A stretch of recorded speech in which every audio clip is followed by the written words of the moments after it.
जैसा कि अपन पिछले अध्याय में पढ़ रहे थे, पिछले क्लास में अपने जैसे कि समन्वय के बारे में आंतरिक समन्वय यानी संगठन के इकाइयों के संगठन के व्यक्तियों के बीच समन्वय। दूसरा समन्वय का जो प्रकार है वो है बाह्य यानी संरचनात्मक यानी संगठनात्मक। संगठन के अंतर्गत विभिन्न संगठनात्मक इकाइयों की क्रियाओं के बीच में, जैसे सपोज करो सरकारी विभागों के बीच में अलग अलग नेचर, शिक्षा, health, finance, revenue, forest, mining, अलग अलग संगठनात्मक इकाइयों और क्रियाओं के बीच में, क्योंकि सभी विभागों का, सभी संगठन के अलग अलग डिपार्टमेंट्स का उद्देश्य ह्यूमन वेलफेयर है, सरकार का उद्देश्य ह्यूमन वेलफेयर है, तो उनके बीच में संगठनात्मक रूप से इकाइयों की जो क्रियाएं हैं उनके बीच में समन्वय की बात करते हैं। यदि ठीक ढंग से अपन निजी संस्था की बात करें तो निजी संस्था के अंतर्गत अलग अलग परचेजिंग से लगाकर,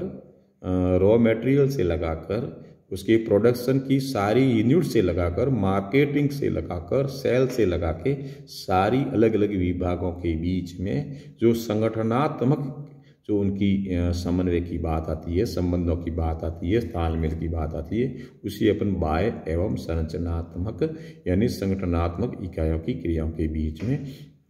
बाह्य रूप से इसके समन्वय के प्रकार कहेंगे। संगठन के बाह्य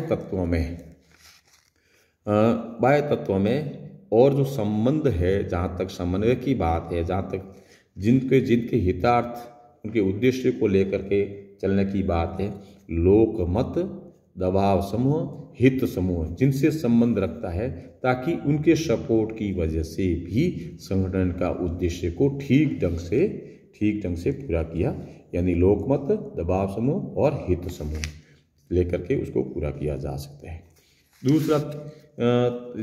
तरीके से बात करें तो एक लंबवत यानी वर्टिकल, विभिन्न स्तरों के बीच यानी प्रक्रियाओं के बीच, ऊपर से नीचे की ओर उच्च अधिकारी से अधीनस्थ अधिकारियों की जो श्रृंखला बनती है उसको वर्टिकल समन्वय कहेंगे। यानी कलेक्टर, एडीएम, एसडीएम, तहसीलदार, आरआई, पटवारी का जो ऊपर से नीचे का स्ट्रक्चर बनता है, ठीक उसी तरह प्रोसेस जो बनता है निजी संस्थाओं में, जो एक भी कार्य को फिनिश गुड्स तक लाने की प्रक्रियाओं के जो ऊपर से नीचे की ओर जो प्रोसेस है उसको क्या कहेंगे, लंबवत समन्वय। यानी एक ही विभाग होगा परंतु उसमें विभिन्न प्रक्रियाएं होगी, ऊपर से नीचे की ओर अलग विभाग नहीं होंगे, विभाग एक ही होगा। जैसे प्रोडक्शन विभाग है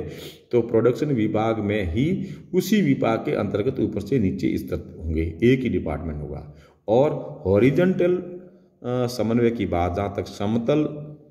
समन्वय की बात है, समान स्तरों पर यानी एक विभिन्न समकक्ष के सम स्तर के विभागों के बीच, जैसे शिक्षा और हेल्थ और रेवेन्यू और फाइनेंस, इन सारे विभागों के बीच में जो समान स्तर पर जो आपस में समन्वय होता है उसे अपन कहेंगे समतल यानी हॉरिजॉन्टल कोऑर्डिनेशन।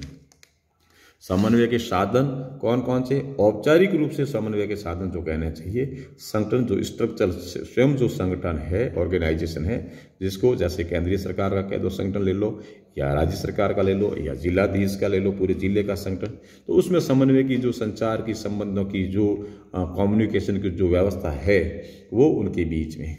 यानी प्लानिंग स्टैंडिंग प्लान, प्रक्रियाओं एवं रीतियों का स्टैंडर्डाइजेशन यानी प्रमापीकरण, केंद्रीय गृहपालन यानी केंद्रीकृत गृहपालन, वित्त मंत्रालय, सूचना एवं संवहन प्रणाली, ये सारे के सारे 6 जो है जो औपचारिक संगठन है एक सरकारी संस्था के अंतर्गत। और दूसरे जो इसके साधन के रूप में जो अनौपचारिक संगठन के माध्यम से अनौपचारिक व्यक्तिगत संपर्क, यानी आपस में लोगों के बीच में संबंध, समितियाँ यानी कमेटियाँ और सम्मेलन जो किए जाते हैं, और राजनीतिक दलों के द्वारा जो आपस में किसी भी पॉलिसी, किसी नीति या कार्यों के लिए जो संबंध यानी जो संपर्क, जो वार्ता की जाती है, ये अनौपचारिक संगठन है। यानी सरकारी लेवल पे समन्वय को स्थापित करने के लिए इस संगठन स्वयं, उसके अंतर्गत जो प्लानिंग प्रोसेस, तीसरा उसका जो हर काम की जो ऑलरेडी जो स्टैंड परमापीकरण किया गया वो, और उनका सेंट्रल जो क्या कहना चाहिए, सेंट्रल सभी को सेंट्रलाइज करने के लिए जो गृह विभाग या जो डिपार्टमेंट्स को सबको जोड़ने का काम करता है। जैसे केंद्रीकृत गृह पालन यानी वित्त मंत्रालय जो फाइनेंस सबसे जुड़ा रहता है, सूचना एवं तकनीकी डिपार्टमेंट सबसे जुड़ा रहता है। ये सारे के सारे औपचारिक स्वरूप है, और अनौपचारिक स्वरूप के अंतर्गत आपके व्यक्तिगत ग्रीवेंसेस से लगाकर व्यक्तिगत संपर्क, सूचना, कमेटियां और राजनीतिक दलों के माध्यम से समन्वय स्थापित किया जाता है। समन्वय के अंतर्गत यदि बाधाओं की बात करें यानी प्रॉब्लम्स की बात करें, तो लोक प्रशासन के आकार ज्यों आकार बड़ा होगा, समन्वय स्थापित में समस्या आती है। नए अभिकरण बनाना और समन्वय की स्थापना नहीं करना, अलग थलग पड़ जाना, या नियंत्रण के विस्तार का संकुचित होना, नियंत्रण का विस्तार या अधीनस्थों से कार्य में टालने की यदि प्रवृत्ति है, यानी वो तुरंत सूचना अपने उच्च अधिकारी को नहीं देता है, टालन टोल करता है, अपना काम अपने तक ही सीमित रखता है, दूसरों को नहीं बताता है, और अधिकारों का विकेंद्रीकरण का अभाव है, यानी सारे के सारे काम अपने आप में उच्च तल की ओर केंद्रीकृत रखना, ये आदि जो है वो समन्वय में बाधक कहे जाते हैं। अर्थात कोऑर्डिनेशन जो मेरे पूर्व के लेक्चर के माध्यम से और अभी जो मेरा दूसरा लेक्चर, दोनों को मिला करके समन्वय के बारे में आप पूर्ण रूप से जानकारी अच्छी तरह से जान सकते हैं। जितना संगठन आवश्यक है उतना ही कार्य का विभाजन आवश्यक है, और जितना कार्य का विभाजन आवश्यक है उतना ही उनके बीच में समन्वय यानी तालमेल आवश्यक है। भले वो उच्च से नीचे, उच्च और अधीनस्थ के बीच से हो, या उच्च एवं अधीनस्थ के बीच में हो, या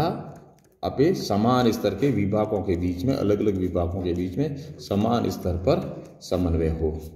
प्रक्रियाओं के बीच में, अंगों के बीच में, विभागों के बीच में, ये आंतरिक तौर पे और बाह्य तौर पे जनता को जोड़ने वाले जितने भी साधन है, समन्वय स्थापित करने वाले बाह्य जो साधन है, इनफॉर्मल साधन है, उनका सारा सहयोग जब पूरा होता है तभी उद्देश्य पूरा होगा, और उद्देश्य के लिए ही संगठन बनाना, और संगठन के लिए कार्य का विभाजन, ये कार्यों का बंटवारा, ये तीनों चीज जितने ही तीनों शर्तें, एक से निकल के दूसरी से निकल के तीसरी, इतना ही वापस इनके बीच में समन्वय होना अति आवश्यक है।